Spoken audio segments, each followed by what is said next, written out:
30 വർഷം ജോലി ചെയ്ത് സോഷ്യൽ മീഡിയയിലൊക്കെ കുറേ കാര്യങ്ങളുണ്ടായി. അപ്പോൾ അതൊരു ബ്രാൻഡ് ബിൽഡായതിൻ്റെ കുറേ ഗുണങ്ങൾ ആദ്യം തന്നെ ഉണ്ടായി. ചിക്കൻ പൊട്ടിത്തെറിച്ചത്, മട്ടൺ മണ്ടിപ്പായുന്നത്, അത്രയൊക്കെ ഇത് എത്ര കാലത്തൊക്കെ ഇങ്ങനെ ഓടും. ഒരു മലയാളികളുടെ ഭക്ഷണത്തിൻ്റെ ട്രെൻഡും കാര്യങ്ങളെല്ലാം സ്റ്റാർട്ടിങ് ദുബായ് അല്ലെങ്കിൽ UAE നമുക്ക് പറയാം. തിന്നാൽ പനയും തിന്നാം ഞാൻ അവിടെ കണ്ടു.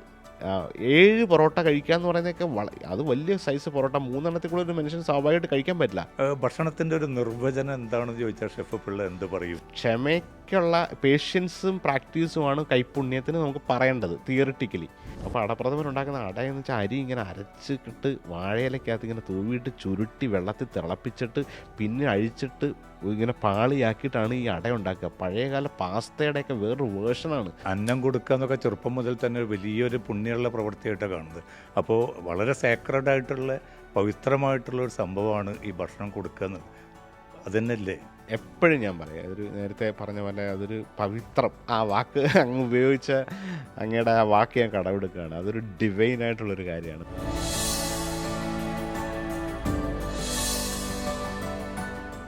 ഇത്രയും കുറഞ്ഞൊരു സമയത്തിനുള്ളിൽ ഇപ്പം 20-ലധികം പിന്നെ സ്ഥാപനങ്ങൾ ഇപ്പം ഷെഫ് പിള്ളയുടെ പേരിൽ തന്നെ ഉണ്ട്. എന്താണ് ആ ഒരു അനുഭവം നമ്മൾ പഠിപ്പിച്ചത്?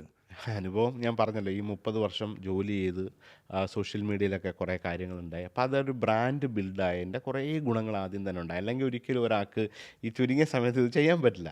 കുറേ പണം ഉണ്ടെന്ന് പറഞ്ഞിട്ട് മാത്രം ഇത് ക്രിയേറ്റ് ചെയ്യാനും പറ്റില്ല എന്ന് ഇപ്പോൾ എനിക്ക് മനസ്സിലായി. അപ്പോൾ അതിൻ്റെ എല്ലാ ഒരു ബെനിഫിറ്റ് നമുക്ക് ആഡഡായിട്ട് കിട്ടിയോണ്ടാണ് ഫസ്റ്റ് ഇയറിൽ 4 റെസ്റ്റോറൻറ്റ് ചെയ്യാനും അല്ല സെക്കൻഡ് ഇയർ ഇതായതും. ഇത് 4ാമത്തെ വർഷം കഴിഞ്ഞ് 5ാമത്തെ വർഷത്തിലേക്ക് എത്തുകയാണ്. അപ്പോൾ ഈ 5 ഇയേഴ്സിൻ്റെ ഒരു വലിയ ഒരു പാഠം. നമ്മളൊരു എൻ്റർപ്രണറായിട്ടൊന്നും അല്ലല്ലോ ജനിച്ചത്. നമ്മളല്ലെങ്കിൽ എൻ്റർപ്രണർ ഫാമിലി ബാക്ക്ഗ്രൗണ്ടിൽ നിന്ന് രണ്ടാമത് വന്നതല്ല. തൊഴിലെടുത്ത് ശമ്പളം ഇതിന് തൊട്ട് മുമ്പ് വരെ നമ്മൾ 30 വർഷം ശമ്പളം വാങ്ങിച്ച ഒരാളാണ്. അപ്പോൾ ആ രീതിയിൽ നമ്മൾ അതിൻ്റെ ഗുണങ്ങളും ദോഷങ്ങളൊക്കെ ഉണ്ടായിട്ടുണ്ട്. അപ്പോൾ അനുഭവങ്ങളും നോക്കുമ്പം ഈ ഒരു കച്ചവടം ചെയ്യുമ്പം എല്ലാവരുടെയും ലൈഫിൽ ഈ ഒരു ബിസിനസ്സിൻ്റെ ഫേസിൽ അപ്സ് ആൻഡ് ഡൗൺസ് ബിസിനസ്സിനകത്ത് വരും. അപ്പോൾ ആദ്യത്തെ 3-4 വർഷം നമ്മളിതൊന്നും അറിയില്ല. പിന്നീടാണ് ഇതിൻ്റെ എന്തൊക്കെയാണ് നമ്മൾ ചെയ്ത പിഴകൾ, അതിൻ്റെയൊക്കെ ഒരു എന്ത് കാര്യവും ചിലത് നമ്മൾ എടുക്കുന്ന ഡിസിഷൻസ് എന്ന് പറയുന്നത് അന്നത്തെ ഏറ്റവും ബെസ്റ്റ് ഡിസിഷൻ. ആരും നാളെ ഒരു തെറ്റ് ചെയ്യുമെന്ന് പറയില്ല. ഇന്നിപ്പോൾ എടുക്കുന്ന നമ്മുടെ ഡിസിഷൻ ഇന്നത്തെ സർക്കംസ്റ്റാൻസ് എന്തൊക്കെയാണ്, ഇന്നത്തെ കാര്യങ്ങളൊക്കെ വെച്ചിട്ട് നമ്മൾ അനലൈസ് ചെയ്തിട്ട് ഇത് ശരിയാവും. കാലമാണ് തെളിയിക്കുന്നത് തെറ്റായിരുന്നു അല്ലെങ്കിൽ ശരിയായിരുന്നു. അതൊരിക്കലും നമുക്ക് മാക്സിമം ചിലപ്പോൾ എക്സ്പീരിയൻസ് കൊണ്ട് പ്രെഡിക്റ്റ് ചെയ്തൊക്കെ കറക്റ്റ് ആക്കിയാലും എത്ര ആക്യുറേറ്റ് ആക്കിയാലും മിസ്റ്റേക്കുകളൊക്കെ പറ്റും. അപ്പോൾ എല്ലാ ഡിസിഷൻസും ഒരിക്കലും തെറ്റാവണമെന്ന് പറഞ്ഞല്ല എടുക്കുക. നമ്മൾ എടുക്കുന്ന ഡിസിഷൻസ് അങ്ങനെ ചിലതൊക്കെ ഇപ്പോൾ ഫസ്റ്റ് ഇയറിൽ നമ്മൾ കണ്ടതെല്ലാം നല്ല കാര്യങ്ങൾ. അപ്പോൾ അത് അനലൈസ് ചെയ്തിട്ട് നമ്മൾ വീണ്ടും ചില ഡിസിഷൻ എടുക്കും. ചിലപ്പോൾ അത് തെറ്റാണെന്ന് ഒരു 2 വർഷം കഴിയുമ്പോഴോ ചിലത് 5 വർഷം കഴിയുമ്പോഴോ ചിലപ്പോൾ ഇമ്മീഡിയറ്റ്ലോ ആണ് അറിയുക. അപ്പോൾ ആ രീതിയിൽ 5 ഇയേഴ്സ് നോക്കുമ്പം കുറേ നല്ല കാര്യങ്ങൾ പഠിച്ചു. കുറേ വലിയ പ്രതിസന്ധികളുണ്ടായി. കുറേയൊക്കെ നമ്മൾ തരണം ചെയ്തു. ചിലതൊക്കെ വലിയ രീതിയിൽ നമ്മളെ ബാധിച്ച കുറേ പ്രശ്നങ്ങളുണ്ടായി. ഫോർ എക്സാമ്പിൾ ദുബായിലേക്ക് എല്ലാവരും കാത്തിരിക്കുന്നത് എന്ന് പറഞ്ഞിട്ട് പ്രായോഗികമായിട്ടില്ല. അതെ. അപ്പോൾ UAE ശരിക്കും പറഞ്ഞാൽ വലിയൊരു എൻ്റെ ഒരു ലൈഫിലൊരു ഭയങ്കര ഒരു എക്സ്പീരിയൻസ് ആണ്. അതെനിക്ക് ഞാൻ ഇതുവരെ എങ്ങും പറയാത്തൊരു കാര്യമാണ്. ആക്ച്വലി ഇപ്പോൾ ഒരു ഹാപ്പി മൊമെൻറ്റും കൂടാണ് അത് തന്നെ. അതായത് ആദ്യത്തെ റെസ്റ്റോറൻറ്റ് ചെയ്ത ദിവസമാണ് ഈ ദുബായ് പ്രൊജക്റ്റ്. ദുബായിലൊരു എല്ലാവരും പറയും ലോകത്ത് നിങ്ങൾക്കൊരു ബ്രാൻഡ് ആവണമെങ്കിൽ ആദ്യം ദുബായിൽ വരണം എന്ന് പറയും. അത് കറാമയിൽ മാത്രം ആയിരക്കണക്കിന് മലയാളികളുടെ കേരളത്തിലൊരു ബ്രാൻഡ് നിങ്ങൾക്ക് സക്സസ് ആവണമെങ്കിൽ അത് കൊച്ചിയിൽ വരണം എന്ന് പറയും. ഇന്ത്യയിലൊരു ബ്രാൻഡ് സക്സസ് ആവണമെങ്കിൽ ബാംഗ്ലൂർ ഓർ മുംബൈയിൽ വരണം എന്ന് പറയും. ലോകത്ത് നിങ്ങൾക്ക് അത് ബ്രാൻഡ് ആവണമെങ്കിൽ ദുബായിൽ എത്തണം എന്ന് പറയും. അപ്പോൾ എല്ലാവരുടെയും ഒരു ഡ്രീമാണ് ദുബായിലൊരു പ്രൊജക്റ്റ്. അപ്പോൾ എനിക്ക് ആദ്യത്തെ ഓപ്പൺ ചെയ്ത ദിവസം തന്നെ ഒരു വലിയ പ്രൊജക്റ്റാണ് കിട്ടിയത്. അപ്പോൾ അത് ബ്യൂട്ടിഫുൾ ആയിട്ടുള്ളൊരു ലൊക്കേഷൻ, 12,000 സ്ക്വയർ ഫീറ്റ്, വളരെ നല്ലൊരു കൊമേഴ്സ്യലൊക്കെ ആയിട്ട് കിട്ടി. 4 ഡിഫറെൻറ്റ് റെസ്റ്റോറൻറ്റ് കൺസെപ്റ്റ്, 5ാമത്തെ ഒരു ഷീഷ ഒക്കെ ആയിട്ട് നല്ലൊരു ഇൻവെസ്റ്റർ ഇവിടെ നിന്ന് വരുന്നു. അങ്ങനെ പ്രൊജക്റ്റ് ആവുന്നു. ഭയങ്കര ഹാപ്പി. ദുബായിൽ ആദ്യമായിട്ട് അത്രയും നല്ലൊരു ലൊക്കേഷൻ നല്ലൊരു പ്രൊജക്റ്റൊക്കെ ഡേ 1 കിട്ടുക എന്ന് പറഞ്ഞാൽ ചിന്തിക്കാൻ പോലും പറ്റില്ല. ഏകദേശം 5-6 കോടി രൂപയുടെ ഇൻവെസ്റ്റ്മെൻറ്റ് കഴിഞ്ഞു. അപ്പോൾ ഒരു 12 crore പ്ലസ് പ്രൊജക്റ്റാണ്. ആ ഒരു സമയത്ത് ഒരു പ്രതിസന്ധി ആ ഒരു ഇൻവെസ്റ്റർ ഭാഗത്ത് ഇങ്ങനെ വരികയാണ്. അപ്പോൾ ഒരു സാമ്പത്തികമായിട്ട് പ്രതിസന്ധിയിൽ അതൊന്ന് കണ്ടിന്യൂ ചെയ്യാൻ പറ്റുന്നില്ല. അപ്പോൾ 2 ഇയറാണ് നമ്മുടെ കോൺട്രാക്റ്റ്. അപ്പോൾ അത്രയും നല്ലൊരു ഡീല് കിട്ടിയ ആ സമയത്ത് ഇതിങ്ങനെ ഹോൾഡായിരിക്കുകയാണ്. അപ്പോൾ ആദ്യം 2 വർഷം മുമ്പ് തുടങ്ങേണ്ട പ്രൊജക്റ്റ് അല്ല 4 വർഷം മുമ്പ് തീരേണ്ടതാണ്. അതങ്ങനെ ആയി. അൺഫോർച്ചുനേറ്റ്ലി അത് പൂർത്തിയാക്കാൻ പറ്റാതെ വരികയും അതിനകത്ത് ഓൾറെഡി കുറേ പണം ഇൻവെസ്റ്റ് ആവുകയും പിന്നീട് അതൊരു ലീഗൽ കേസായിട്ട് അത് സെറ്റിൽ ചെയ്യാൻ അത് പകുതി പണി ആക്കിയിട്ട് അത് പൂർത്തിയാകാത്തൊരു ലീഗൽ കേസിലേക്ക് പോവുകയും പിന്നീടും കുറേ സാമ്പത്തിക പ്രതിസന്ധിയൊക്കെ വന്ന് ആക്ച്വലി അത് ഇന്നലെയാണ് ശരിക്കും അതിൻ്റെ ഒരു പൂർണ്ണമായിട്ട് മാറിയത്. അതിൻ്റെ ഒരു സന്തോഷമുണ്ട്. അപ്പോൾ ഒരു ലൈഫിലൊരു ബിസിനസ്സിനകത്ത് വന്നിട്ട് ആദ്യത്തെ ഇങ്ങനെ ദുബായിലൊരു പ്രൊജക്റ്റിൽ വരികയും അതിൽ കുറേ കാര്യങ്ങൾ നമ്മളുടെയും അറിവ് ഇല്ലായ്മയുണ്ട്, അത് ചെയ്തതിൻ്റെ കുറേ പ്രശ്നങ്ങളുണ്ട്, അത് പൂർത്തിയാക്കാൻ പറ്റാത്ത അവരുടെയൊക്കെയും അതൊരു സാമ്പത്തിക പ്രതിസന്ധി ഒരുമിച്ച് ആർക്ക് വേണമെങ്കിലും ഏത് സമയത്തും വരാമല്ലോ. അപ്പം അങ്ങനെയൊക്കെയുള്ള ഒരു കുറേ റീസൺ കൊണ്ടിട്ടുണ്ടായ സംഭവമാണ്. അപ്പോൾ അധികം വൈകാതെ തന്നെ ദുബൈയിലെ മലയാളികൾക്ക് പിന്നെ ഷെഫ് തീർച്ചയായിട്ടും. പിള്ളയുടെ അപ്പോൾ ഞാൻ ഹോട്ടൽ അപ്പോൾ ഇതിനു മുമ്പ് എനിക്ക് കുറേ നല്ല ഓഫർ വന്നു. അപ്പോൾ ഞാൻ തീരുമാനിച്ചില്ല ഇതൊരു ആദ്യമായിട്ട് നമ്മൾ ചെയ്തൊരു സാധനം അത് എന്താണ് അതിൻ്റെ കംപ്ലീറ്റ് ഒരു ക്ലോസറായിട്ട് അത് അതിൻ്റെ എല്ലാ കേസ് ഒരു ലീഗൽ കേസ് ഉണ്ടായിരുന്നു. അപ്പോൾ അത് എല്ലാം തീർന്നിട്ട് ഇനി ചെയ്യുള്ളൂ എന്ന് ഞാൻ തീരുമാനിച്ചു. ഇപ്പം എല്ലാം ക്ലിയറാണ്. ഇൻഷാ അള്ളാ എല്ലാം ഭയങ്കര അത് കുറേ ദുഃഖം, കുറേ പ്രതിസന്ധി, കുറേ വിഷമങ്ങൾ അതിൻ്റെ ഇടയിലുണ്ടായി. ഈ കഴിഞ്ഞ 2 വർഷം ഒരു ഒരു തുടക്കം ഒരു സ്റ്റാർട്ടപ്പ് ബിസിനസ് ചെയ്യുന്ന ഒരാൾക്ക് ഇതേപോലെ ഒരു പ്രതിസന്ധിയൊക്കെ ഭയങ്കര പ്രയാസമായിരിക്കും. നമ്മൾ ഒരുപാട് ഒത്തിരി ക്യാപിറ്റൽ ഇൻവെസ്റ്റ്മെൻറ്റോ അല്ലെ ഒത്തിരി ഫണ്ട് കൊണ്ടുവന്ന് തുടങ്ങിയൊന്നുമല്ല ബിസിനസ് അല്ലല്ലോ. അല്ലെങ്കിൽ പരമ്പരാഗതമായിട്ട് കുടുംബമായിട്ട് അല്ലെങ്കിൽ ഇങ്ങനെ കണ്ടിന്യൂ വന്ന് ഉള്ള ഇല്ല. റെസ്റ്റോറൻ്റാണ് ഒന്ന് ചെയ്തു, അതിൻ്റെ ഗുണം കൊണ്ട് രണ്ടാമത്തെ ചെയ്തു, അങ്ങനെ പെട്ടെന്ന് വളർന്നു വന്ന സമയത്ത് ഇങ്ങനെയും കൂടെ ഒരു പ്രതിസന്ധി വരുമ്പോൾ തീർച്ചയായിട്ടും അതിനെ ബാധിക്കും പല രീതിയിൽ. ബട്ട് സംഹാവ് അത് മാനേജായി, സംഹാവ് അത് സോർട്ടായി. ഇനിയിപ്പം നല്ലൊരു റെസ്റ്റോറൻറ്റ് ചെയ്യാനുള്ള 1-2 മുന്നിൽ കുറേ ഓപ്ഷൻസ് ഉണ്ട്. അപ്പോൾ അത് അതിൻ്റെ രീതിയിലാണ്. ഹോപ്പ്ഫുള്ളി ഈ ഒരു 2 ആഴ്ചക്കുള്ളിൽ അത് എവിടെയാണെന്ന് തീരുമാനിക്കും. അതിനും കൂടാണ് ഞാൻ വന്നത്. ഇപ്പോൾ കുവൈത്തിലുണ്ട്, ബഹ്റൈനിലുണ്ട്. ബഹ്റൈനിൽ ഓൾറെഡി അതും ഇതേപോലെ ഒരു വിന്തം എന്ന് പറഞ്ഞ മാരിറ്റിൻ്റെ കണക്കുള്ള വലിയൊരു ബ്രാൻഡാണ് വിന്തം ഗ്രൂപ്പ്. റമഡ ഹോട്ടൽ കേട്ടിട്ടുണ്ടല്ലോ. അപ്പോൾ അവർക്കും 12,000+ ഹോട്ടൽസ് ഉണ്ട്. അപ്പോൾ അവരുടെ ബഹ്റൈനിലെ ഒരു ജുഫൈറിലെ ഒരു 28 നിലയുള്ള വലിയ ഹോട്ടലാണ്. അപ്പോൾ ആ ബ്രാൻഡ് നമ്മളെ അസോസിയേറ്റ് ചെയ്ത് അവരുടെ ഇന്ത്യൻ റെസ്റ്റോറൻ്റായിട്ടാണ് നമ്മളെ കൊണ്ടുവന്നേക്കുന്നത്. അവരുടെ എല്ലാ ഹോട്ടലിലേക്കും ഇന്ത്യൻ റെസ്റ്റോറൻറ്റ് വന്നാൽ ജഷൻ ബൈ ഷെഫ് പിള്ള എന്നാണ് എൻ്റെ പേര്. അപ്പോൾ അത് 2 വർഷമായി. ഞാനിപ്പോൾ അവിടെ നിന്നാണ് ഇങ്ങോട്ട് വന്നത്. അവിടെ ഒരു ഫെസ്റ്റിവൽ നടന്നുകൊണ്ടിരിക്കുന്നത്. നാളെ അവിടെ ഒരു നിക്കാഹ് ബിരിയാണി, ഇത് കഴിഞ്ഞാൽ നേരെ അങ്ങോട്ട് പോകണം. അതുകൂടാണ്ട് ഇനിയിപ്പം മസ്കറ്റിലൊരു നല്ലൊരു പ്രൊജക്റ്റ് വന്നിട്ടുണ്ട്. സൗദിയിൽ റിയാദിലും ജിദ്ദയിലും ദമാമിലും. പിന്നെ ഓഫ് കോഴ്സ് UAE. അതൊരു നേരത്തെ പറഞ്ഞ പോലെ എല്ലാവരുടെയും ഒരു ഡ്രീമാണ് ദുബായിലൊരു ബിസിനസ്. അത് റെസ്റ്റോറൻറ്റ് നടത്തും. അത് ഏത് ബിസിനസ് ആയാലും അവരുടെ ഒരു ഓഫീസെങ്കിലും ദുബായ് കൊണ്ടുവരിക എന്നുള്ള എല്ലാവരുടെയും സ്വപ്നമാണ്. അപ്പോൾ അത് UAE പറഞ്ഞ പോലെ ഈ ഒരു ചിലപ്പോൾ ഈ ഒരു 3-4 മന്ത്സിനുള്ളിൽ നമ്മുടെ ഏതാണ് പ്രൊജക്റ്റ് എന്ന് തീരുമാനിച്ചിട്ട് പഠിച്ച മിസ്റ്റേക്കുകളെല്ലാം ഇനി വരാണ്ട് നോക്കുക എന്നുള്ളതാണല്ലോ. ഇതിൽ ഏറ്റവും കൂടുതൽ ശ്രദ്ധിക്കേണ്ട ഘടകം എന്താണ് ഈ ഹോട്ടൽ രംഗത്തേക്ക് വരുന്ന ഒരു സംരംഭകനെ സംബന്ധിച്ചിടത്തോളം? ഞാനുള്ളത് ഇപ്പോൾ കോഴിക്കോട് ജില്ലയിലെ കുന്നമംഗലത്താണ്. അവിടെ നിന്നാണ് സാഗർ ഹോട്ടലിൻ്റെ മുതലാളി ഹംസഖാൻ നമ്മൾ ചെറുപ്പം മുതൽ ഇങ്ങനെ കാണുന്നുണ്ട്. പക്ഷേ എൻ്റെ ഇതിൽ അദ്ദേഹം മരിക്കുന്നതിൻ്റെ കുറച്ച് മുമ്പ് വരെ എപ്പം പോയാലും പകൽ പിന്നെ മേൽനോട്ടത്തിന് അദ്ദേഹം അവിടെ ഉണ്ട്. പറഞ്ഞാൽ നിങ്ങൾ വിശ്വസിക്കില്ല, ഞാൻ കഴിഞ്ഞ ആഴ്ച കോഴിക്കോടായിരുന്നു. ഞാൻ കോഴിക്കോട് എപ്പോൾ പോയാലും സാഗറിൽ പോയി ഭക്ഷണം കഴിക്കാത്തൊരു, എനിക്കവിടെ റെസ്റ്റോറൻ്റ് ഉണ്ട്, എന്നാലും സാഗറിൽ പോയി ഭക്ഷണം കഴിക്കാണ്ട് എനിക്ക് പോകാൻ പറ്റില്ല. ഇപ്പോൾ കഴിഞ്ഞ ആഴ്ച ഞാൻ പോയി. കഴിഞ്ഞ ആഴ്ച പോയപ്പോൾ അദ്ദേഹത്തിൻ്റെ മകൻ വന്നു, എന്നെ കണ്ടിട്ട് പെട്ടെന്ന് വന്നു. രാത്രി 1 മണിക്കാണ്. രാത്രി 1 മണിക്ക് അദ്ദേഹത്തിന് അറിയാലോ ഒരു വീൽ ചെയറിലുണ്ട്. അപ്പോൾ അദ്ദേഹം വന്ന് എൻ്റെ അടുത്ത് ഷെഫ് ഇവിടെ വന്നു. ഞാൻ പറഞ്ഞു എപ്പോഴും വരാറുള്ളതാണ്, എനിക്ക് ഫാമിലിയൊക്കെ അറിയാം, ഞാൻ പണ്ട് വളരെ വരുന്നത്. അപ്പോൾ ഞാൻ ചോദിച്ചു 1 മണിക്ക് എന്തിനാണ് നിങ്ങൾ ഇരിക്കുന്നത്? അതിങ്ങനെയാണ്. അപ്പോൾ 1 മണിക്കും അദ്ദേഹം അവിടുത്തെ കസ്റ്റമറെ നോക്കാൻ, അതൊരു ഫാമിലി ബിസിനസ് പോലെ വർഷങ്ങളായിട്ട് കൊണ്ടു കിടക്കുന്നത്. അത് ഒരു രീതിയിലുള്ളൊരു ഓപ്പറേഷനാണ്.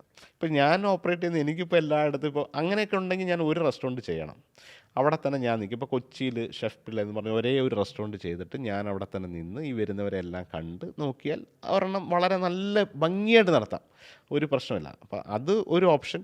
നിങ്ങൾക്ക് നിങ്ങളുടെ ഈ ഒരു ബ്രാൻഡ് പലയിടത്തും കൊണ്ടുപോകണമെങ്കിൽ എല്ലായിടത്തും ഞാൻ പിന്നെ ആ ഒരു സിസ്റ്റം ഫോളോ ചെയ്യിപ്പിക്കുക എന്നുള്ളതാണ്. അപ്പോൾ ആ രീതിയിൽ സാഗറിനെ കുറിച്ച് പറഞ്ഞതിൻ്റെയാണ് എനിക്ക് അവിടുത്തെ രാത്രി 1 മണിക്ക് നല്ലൊരു ഊണ് കിട്ടുന്ന ഒരു സ്ഥലം എന്ന് പറഞ്ഞാൽ ചൂട് ചോറും അയല പൊരിച്ചതൊക്കെ കിട്ടുന്ന സ്ഥലമാണ്. അപ്പോൾ നസർക്ക പറഞ്ഞ പോലെ ഇതൊരു സംരംഭം, ഈ ഒരു ഭക്ഷണത്തിൻ്റെ ബിസിനസ് ഒരു ഡിഫറെൻ്റാണ് അല്ലേ? നേരത്തെ പറഞ്ഞ പോലെ വ്യത്യസ്തമായ ആൾക്കാരാണ്. ഇവരെയൊക്കെ സന്തോഷിപ്പിക്കുക എന്ന് പറയുന്നത് അത്ര എളുപ്പമുള്ള കാര്യമില്ല. എന്നാലും ഒരു 100 പേരിൽ ഒരു 90 പേരെങ്കിലും നമ്മുടെ പ്രൊഡക്റ്റ് ഹാപ്പി ആക്കണം. ഒരു 80 പേരെങ്കിലും ഹാപ്പി ആയാൽ ഓക്കെയാണ്. അതിന് താഴോട്ട് പോകുമ്പോഴാണ് അവിടെ പ്രശ്നം വരുന്നത്. അപ്പോൾ ഇത് കൺസിസ്റ്റൻ്റായിട്ട് ചെയ്യുക എന്ന് പറഞ്ഞാൽ, ഇപ്പോൾ സാഗറോ പാരഗണൊക്കെ പറഞ്ഞാൽ എത്രയോ വർഷങ്ങളായിട്ട് ചെയ്യണം. അവരൊക്കെ ഒരു ലെഗസി എത്തിയ ബ്രാൻഡാണ്. ഇതിൻ്റെ ഏറ്റവും ഡിഫിക്കൽട്ട്, ഓക്കെ അന്നൊക്കെ ഇത്രയും കോമ്പറ്റീഷൻ ഇല്ലെങ്കിലും അത്രയും കാലഘട്ടം പലരെയും ഒരു തലമുറകളെ കണ്ടിന്യൂ ആയിട്ട് കഴിപ്പിച്ച് ആ കൺസിസ്റ്റൻസി കീപ്പ് ചെയ്തതാണ്. അപ്പോൾ ഇന്നത്തെ ഒരു സാഹചര്യത്തിൽ ഒരു പുതിയ ബ്രാൻഡിന് അതേ ലെവലിലേക്ക് എത്താൻ കുറേ വർഷം എടുക്കും. അപ്പോൾ ആ രീതിയിൽ കൺസിസ്റ്റൻ്റായിട്ട് ഈ പ്രൊഡക്റ്റ്, ഇപ്പോഴത്തെ ഒരു രീതിയിലുള്ള എംപ്ലോയ്മെൻറ്റ്, ഇപ്പോഴത്തെ രീതിയിലുള്ള ഇൻഗ്രീഡിയൻസ്, ഇപ്പോഴത്തെ രീതിയിലുള്ള വില, ഇതിനെല്ലാം മാച്ച് ചെയ്തിട്ട് ആളുകളെ ഹാപ്പിയാക്കി ഈ ബിസിനസ് മുന്നോട്ട് കൊണ്ടുവന്ന് ഭയങ്കര ചലഞ്ചിങ് ആണ്.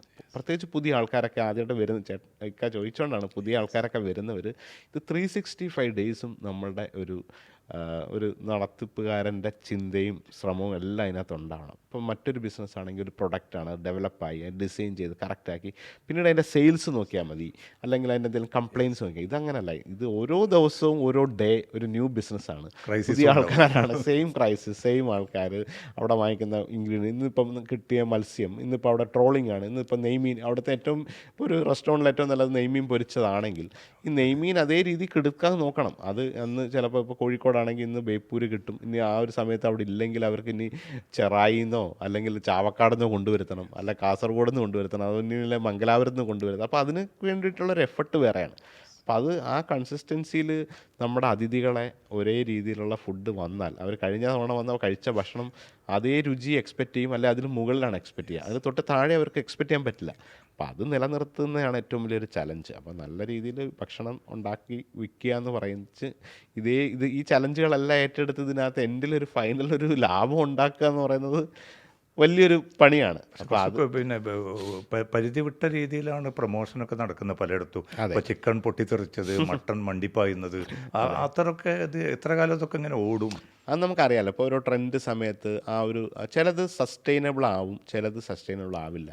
അപ്പം ഈ പറഞ്ഞ അത് ആളുകൾക്ക് ഇപ്പോൾ ഇത്രയും മനുഷ്യരും ഇങ്ങനെ മാറിക്കൊണ്ടിരിക്കുകയാണ്, ബിഹേവിയർ മാറുകയാണ്. പണ്ടിപ്പോൾ ഒരാൾ അവർക്ക് ആദ്യം ഒരു പ്ലാൻ ഉണ്ട്, ഞാൻ ഇന്നൊരു ബിരിയാണി കഴിക്കും, അല്ലെങ്കിൽ ഞാൻ ഇന്നൊരു പൊറോട്ടയും ബീഫ് കഴിക്കും, അല്ലെങ്കിൽ ഇന്ന് പോയി ഒരു ഊണ് കഴിക്കും. ഈ ഒരു ചിന്തയിൽ മാത്രമുള്ള മനുഷ്യർ മാറി ഇന്ന് എന്തൊക്കെ പുതിയത് കഴിക്കാം, അല്ലെങ്കിൽ ഇന്ന് ഏതൊക്കെ പുതിയത് ഉണ്ട് എന്നൊക്കെ അറിയാമുള്ളൊരു രീതിയിലേക്ക് മനുഷ്യരുടെ രീതിയും അവരുടെ ശൈലികളൊക്കെ മാറി. അപ്പോൾ അതനുസരിച്ചിട്ട് ഓരോ സമയത്ത് ഓരോ ട്രെൻഡ് വരും. അപ്പോൾ ഇങ്ങനെയൊക്കെ വന്നത് അത് ചിലതൊക്കെ നമുക്ക് ഓർമ്മയില്ല. ചില പാട്ടുകൾ പോലല്ലേ, നമ്മൾ പഴയകാല പാട്ടുകളൊക്കെ ഇപ്പോഴും കേട്ടിരിക്കുന്നു, ഇപ്പോഴും വരുന്ന ചില പാട്ടുകൾ വരും. പല ഹിറ്റായ പാട്ടുകൾ നമുക്ക് ഓർമ്മയില്ലാണ്ട് പോകുന്നതൊക്കെ അതേ ഗണത്തിൽ ഇത് പല ട്രെൻഡിൽ പലതും വരുന്നതാണ്. അത് ചിലതൊക്കെ ക്ഷണികമാണ്, ചിലത് കുറച്ച് നാൾ നിൽക്കും. കുറേ മികച്ചതാണെങ്കിൽ അതിൽ ഒരുപാട് നാളിത് കണ്ടിന്യൂ ആയിട്ട് പോകും. അപ്പോൾ സസ്റ്റൈനബിളായിട്ട് നിൽക്കാൻ പറ്റുക കാര്യം ചെയ്യുക, അല്ലെങ്കിൽ ഒരു ട്രെൻഡിന് പുറകെ എപ്പോഴും പോകാണ്ടിരിക്കുക എന്നുള്ളതാണ് ഞാൻ നോക്കുന്നത്. അതിപ്പോൾ ആളുകൾക്കുള്ള ഇഷ്ടത്തിനനുസരിച്ചാണ് നമ്മൾ ചെയ്യേണ്ടത്. പക്ഷേ അതിനകത്ത് എന്താ പറയുക, ഒരു എത്തിക്സോട് കൂടി ചെയ്യുക എന്നുള്ളതാണ്. അതോടൊപ്പം തന്നെ ഇപ്പം മീഡിയ വണ്ണിനെ സംബന്ധിച്ചിടത്തോളം പിന്നെ സ്റ്റാർ ഷെഫിൻ്റെ 4 എഡിഷനാണ് ഇപ്പോൾ കംപ്ലീറ്റ്. 4ലും ഷെഫ് പിള്ള തന്നെയായിരുന്നു വന്നത്. എന്നെ അത്ഭുതപ്പെടുത്തിയത് ഇത്രയേറെ ആളുകൾ ഈ ഭക്ഷണം ഒരുക്കാനും അത് മത്സരത്തിൽ പിന്നെ പങ്കെടുക്കാനും, അത് കേവലമായിട്ടുള്ളൊരു സാന്നിധ്യം മാത്രമല്ല, അത്ര ശ്രദ്ധാപൂർവം എസ്തെറ്റിക് ബ്യൂട്ടിയോടുകൂടി അത് അവർ ആവിഷ്കരിക്കുന്നുണ്ട്. എങ്ങനെ തോന്നുന്നു ഈ 4 സീസണിനെ? എനിക്കിപ്പോഴും ഓർമ്മയുണ്ട് ആദ്യത്തെ സീസൺ. അപ്പോൾ ഇങ്ങനെ സ്റ്റാർ ഷെഫ് നമുക്ക് തുടങ്ങാമെന്ന് പറഞ്ഞ് ഇങ്ങനെ എനിക്കൊരു കോൾ വരും. അപ്പോൾ ഞാനന്ന് ഇത്രയും തിരക്കൊന്നുമില്ല ഇന്ത്യയിൽ. അപ്പോൾ ഞാൻ പറഞ്ഞു ശരി, നമ്മളൊന്ന് വിട്ടുപിടിച്ച് എപ്പോഴും ഇങ്ങനെ ആളുകൾ കുക്ക് ചെയ്ത് കൊണ്ടുവരികയാണ്. അങ്ങനെയാണ് ഞാനാണിത് അന്ന് പറഞ്ഞത്, നമുക്കൊരു ലൈവ് കുക്കിംഗ് ചെയ്യാം. അപ്പോൾ ലൈവ് കുക്കിംഗ് എന്ന് പറയുന്നത് ഒരു ഡിഫിക്കൽട്ടാണ്. അപ്പോൾ ഇതാണ് മീഡിയ വണ്ണിൻ്റെ ഒരു പ്രത്യേകത, ഒരു ചലഞ്ച് ഏറ്റെടുത്ത് അത് ബ്യൂട്ടി ആക്കുക എന്നുള്ളതാണല്ലോ. എല്ലാവരും ചെയ്യാത്ത കാര്യങ്ങൾ ചെയ്യുമ്പോഴാണ് അവിടെ നേരത്തെ പറഞ്ഞ മാജിക്കുകൾ സംഭവിക്കുക. അങ്ങനെ ഇത് പറയുന്നു, അങ്ങനെ ഒരു വെന്യൂ. അപ്പോൾ അതിൻ്റെ കുറച്ച് ഞാൻ പറഞ്ഞെങ്കിൽ മാസ്റ്റർ ഷെഫ് മോഡലിൽ നമുക്ക് ഒരു മിസ്റ്ററി ആയിട്ട് എന്തായാലും നമ്മൾ കുക്ക് ചെയ്യുകയാണ്. അവർക്ക് ഇഷ്ടമുള്ള സാധനം കൊടുത്ത് അവർ നമ്മളെ ഉണ്ടാക്കാൻ വരും. അവരെ ചലഞ്ച് ചെയ്യണമെങ്കിൽ എന്തെങ്കിലും അവർക്ക് അറിയാത്തൊരു സാധനം വെച്ചിട്ട് ഇപ്പോൾ ചെയ്യുമെന്ന് പറഞ്ഞിട്ട് ഫസ്റ്റ് ടൈം ആ ഒരു കൺസെപ്റ്റ് നമ്മൾ പറയുന്നു. അങ്ങനെ ദുബായ് വാട്ടർ ഫ്രണ്ടിൽ വെന്യൂ കിട്ടുന്നു, അവിടെ കാറ്റ് ഇതൊക്കെ ഉണ്ട്. അപ്പോൾ ആദ്യമായിട്ടൊക്കെ ചെയ്യുകയാണ്. അതിൻ്റെ ഒരു ഡിഫിക്കൽട്ട് എനിക്കിപ്പോഴും നല്ല ഓർമ്മ.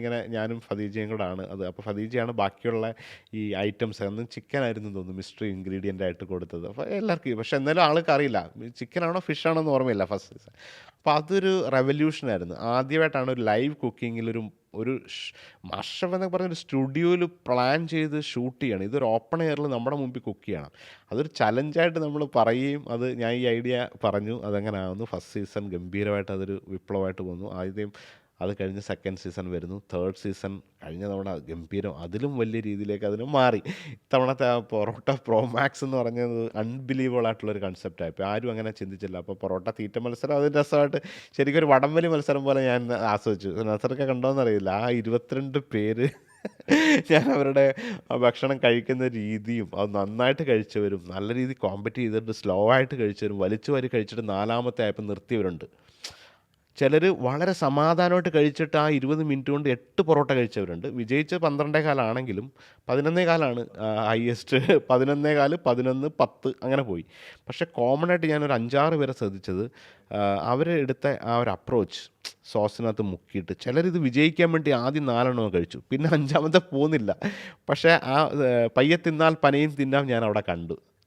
7 പൊറോട്ട കഴിക്കുക എന്ന് പറയുന്നതൊക്കെ അത് വലിയ സൈസ് പൊറോട്ട 3 കൂടെ ഒരു മനുഷ്യന് സ്വാഭാവികമായിട്ട് കഴിക്കാൻ പറ്റില്ല.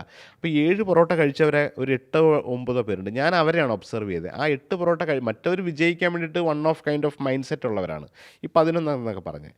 പക്ഷേ കോമൺലി 21 പേരിൽ 8 പേരോളം 7-8 പൊറോട്ട കഴിച്ചു. ഞാൻ അവരുടെ ഒരു കോമൺ കണ്ടത്, അവർ സോസിനകത്ത് കറക്റ്റ് മുക്ക് ചെയ്തിട്ട് സ്ലോയിൽ കഴിക്കുന്നു, വെള്ളം അധികം കുടിച്ചില്ല, എന്നിട്ട് ആയിട്ട് 8 പൊറോട്ട കഴിക്കാൻ പറ്റി. അപ്പോൾ അതൊരു രസമാണ്. അതുകൂടാണ്ടാണ് ഈ പൊറോട്ട പ്രോ മാക്സ് എന്ന് പറഞ്ഞൊരു കൺസെപ്റ്റ് ഇത്തവണ കൊണ്ടുവന്ന് പൊറോട്ടയ്ക്കകത്ത് വെറൈറ്റി ആയിട്ട് മലയാളികളുടെ ഇഷ്ടപ്പെട്ട ഒരു സാധനം, അതിനകത്ത് പ്രഥമൻ ഉണ്ടാക്കിയതും പൊറോട്ടയുടെ ബിരിയാണി ഉണ്ടാക്കിയതും എനിക്കത് ടേസ്റ്റ് ചെയ്യാൻ പറ്റില്ല. സെയിം ടൈം വേറെ ആയിരുന്നു. പക്ഷെ ഞാനത് വയ്ക്കുമ്പോൾ തന്നെ ആ ചുക്കിൻ്റെ മണം അടിച്ചപ്പോൾ തന്നെ എന്ത് ക്രിയേറ്റീവായിട്ടാണ്. കൃത്യം അടപ്രഥമനെ അവർ റീപ്ലേസ് ചെയ്യുകയാണ്. അട എന്ന് പറഞ്ഞാൽ റൈസിനെ നമ്മൾ അരി അരച്ച്, പഴയകാല അടപ്രഥമൻ എന്ന് വെച്ചാൽ അട ഉണ്ടാക്കുക എന്ന് പറഞ്ഞാൽ ഭയങ്കര ഒരു ഏറ്റവും ബെസ്റ്റ് ഡെസേർട്ടാണ്. കേരളത്തിൻ്റെ അഭിമാനമാണ് ഇപ്പോൾ ഈ ഒരു അടപ്രഥമൻ. അപ്പോൾ അടപ്രഥമൻ ഉണ്ടാക്കുന്ന അട എന്ന് വെച്ചാൽ അരി ഇങ്ങനെ അരച്ചിട്ട് വാഴയിലക്കകത്ത് ഇങ്ങനെ തൂവിയിട്ട് ചുരുട്ടി വെള്ളത്തിൽ തിളപ്പിച്ചിട്ട് പിന്നെ അഴിച്ചിട്ട് ഇങ്ങനെ പാളിയാക്കിയിട്ടാണ് ഈ അട ഉണ്ടാക്കുക. പഴയകാല പാസ്തയുടെയൊക്കെ വേറൊരു വേർഷനാണ്. ഇതൊക്കെ എങ്ങനെ കണ്ടുപിടിച്ചു എന്ന് നമുക്ക് പോലും അറിയില്ല. എന്നിട്ടാണ് ശർക്കര പാവ് കാച്ചി 1-ാം പാലും 2-ാം പാലും ഒക്കെ ഒഴിച്ച് ഈ അട വേവിച്ച് ശർക്കര ഒഴിച്ച് അവസാനം 1-ാം പാല് ചേർത്ത് ചുക്ക് പൊടിയൊക്കെ ഇട്ടിട്ട് അണ്ടിപ്പരിപ്പ് നെയ്ക്കകത്ത് താളിച്ച് തേങ്ങ കൊത്തിട്ടിട്ടുള്ള പ്രഥമൻ എന്ന് പറയുന്നത് നമ്മളുടെ ഒരു one of the best amazing ഡെസേർട്ടാണ്. അപ്പോൾ അതിനെ പൊറോട്ട തന്നെ റീപ്ലേസ് ചെയ്തവരുണ്ടാക്കി.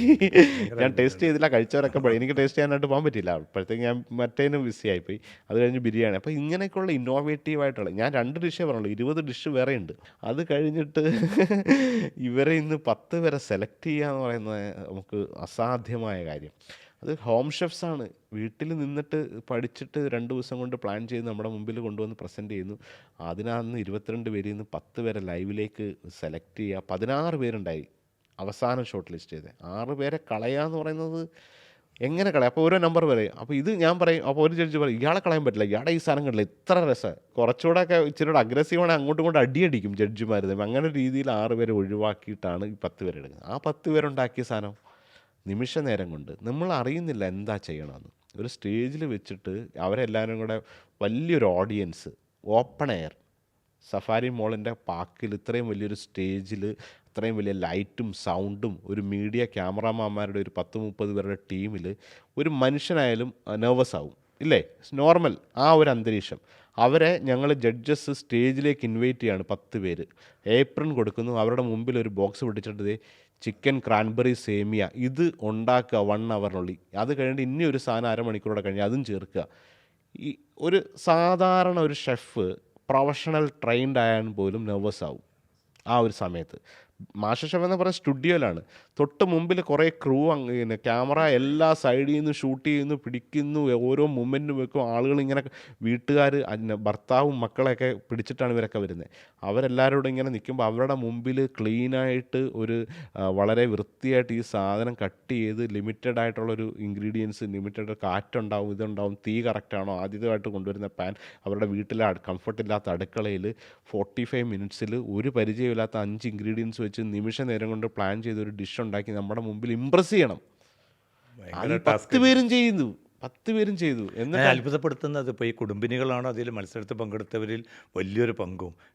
ഇവരൊക്കെ ശരിക്കും ഒരു ഹോട്ടൽ രംഗത്തേക്കോ ഒരു സംരംഭകത്തിലൊക്കെ വരികയാണെങ്കിൽ അസാധ്യ വിജയമായിരിക്കില്ലേ? ഞാനത് എപ്പോഴും ഇവിടെ വന്നിട്ട് പറയുന്നൊരു കാര്യമാണ്. ഇവരുടെ ഒരു ആക്ച്വലി ഒരു മലയാളി സ്ത്രീ എന്ന നിലയിൽ നമ്മളുടെ ഒരു കൾച്ചറലായിട്ട് ഇങ്ങനെ അമ്മമാർ അല്ലെങ്കിൽ മുത്തശ്ശിമാർ അല്ലെങ്കിൽ അവരിങ്ങനെ ഒരു ഫോളോ ചെയ്തൊരു സാധനത്തിൽ കുക്കിംഗ് ഇൻബിൽട്ടായിട്ട് ഇവർക്ക് കിട്ടിയിട്ടുണ്ട്. ഈ കുക്കിംഗ് നേരത്തെ പറഞ്ഞ കൈപ്പുണ്യത്തിൻ്റെ വേറൊരു പദം എന്താണെന്നറിയോ? ക്ഷമയാണ്. ക്ഷമയ്ക്കുള്ള പേഷ്യൻസും പ്രാക്ടീസുമാണ് കൈപ്പുണ്യത്തിന് നമുക്ക് പറയേണ്ടത് തിയറിറ്റിക്കലി. അത് രണ്ടും നാച്ചുറലി ഇവർക്കുള്ളത് കൊണ്ട് നമ്മൾ ഒരിക്കലും ഇപ്പോൾ ഒരു ജെൻഡർ ഈക്വാലിറ്റി ഒക്കെ പറയുമെങ്കിലും ഞാൻ ഒരു ഷെഫ് എന്ന നിലയിൽ സ്ത്രീകളാണ് ഏറ്റവും മികച്ച ഷെഫ്. ബിക്കോസ് അവർക്ക് ക്ഷമയുണ്ട്, പുരുഷന്മാർക്കില്ലാത്ത. മറ്റ് നമ്മളെന്താണ് നന്നായിട്ട് കുക്ക് ചെയ്യുന്നത്? ഞങ്ങൾ പ്രൊഫഷണലി ട്രെയിൻഡ് ആയതുകൊണ്ടാണ്. അവർ ട്രെയിൻഡ് അല്ല. ഇപ്പോൾ ഇത് ഈ നാച്ചുറൽ ടാലൻറ്റും ട്രെയിനിങ്ങും കൂടെ കിട്ടിയാൽ ഇവരെ ആണുങ്ങളെല്ലാം എല്ലാ കിച്ചണിൽ നിന്ന് അടിച്ചു കളയും.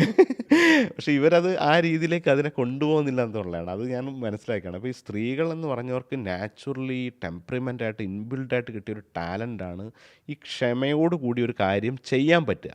ക്ഷമയോട് കൂടി ചെയ്യുന്ന ഏറ്റവും ബെസ്റ്റ് കാര്യമാണ് ഭക്ഷണം. അല്ലെങ്കിൽ ഇപ്പോൾ നമ്മളിപ്പോൾ റോക്കറ്റ് സയൻസോ അല്ലെങ്കിൽ വേറെ ഒരു കാര്യം ഒരു സ്ത്രീകൾ ചെയ്യുന്ന കുറേ കാര്യങ്ങളില്ലേ, അവർ ഐ ഇൻ ഡീറ്റെയിൽ ആയിരിക്കും, അവർ പെട്ടെന്ന് റഷ് ചെയ്തില്ല, അവർ പെർഫെക്ഷന് വേണ്ടിയിട്ട് നോക്കും. അപ്പോൾ അങ്ങനെ നോക്കുന്നതുകൊണ്ടാണ് ഈ ഒരു ടാലൻ്റ് ഉള്ളത്. അപ്പോൾ അവർ കുറച്ച് പ്രൊഫഷണലൂടെ ട്രെയിൻഡ് ആയാൽ ഷെഫ് കാറ്റഗറിയിൽ ഈ പുരുഷ മേധാവിത്വമേ അങ്ങ് മാറും. ഇപ്പോൾ ഒരു നോർമലി ഒരു കിച്ചണിൽ 20 പേരുണ്ടെങ്കിൽ 98% ആണുങ്ങളായിരിക്കും. ഇപ്പോൾ മാറി ഒരു 70-30 എത്തി ഗ്ലോബലി.